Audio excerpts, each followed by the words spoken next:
Nadia Holzer, adik dari Natalie Holzer, memberi lampu hijau jika sang kakak ingin rujuk dengan Sule. Seperti yang diketahui, proses perceraian Sule dan Natalie Holzer hingga kini masih berjalan di Pengadilan Agama Cikarang. Bahkan, Nadia Holzer dipanggil untuk menjadi saksi dalam sidang perceraian yang digelar pada hari Rabu tanggal 3 Agustus tahun 2022 lalu. Menurut Nadia, kesaksiannya dalam persidangan merupakan bentuk dukungannya bagi sang kakak yang mantap ingin bercerai. Namun, Nadia mengaku tetap akan mendukung Natalie jika kakaknya itu berubah pikiran. Saat itu, Feni Rose sebagai pembawa acara menanyakan Nadia apakah ia akan tetap mendukung Natalie jika kakaknya punya keinginan untuk rujuk.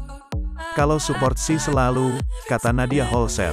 Nadia Holzer juga menyebutkan bahwa ayah Putri Delina merupakan sosok kakak ipar yang sangat dan baik dan perhatian.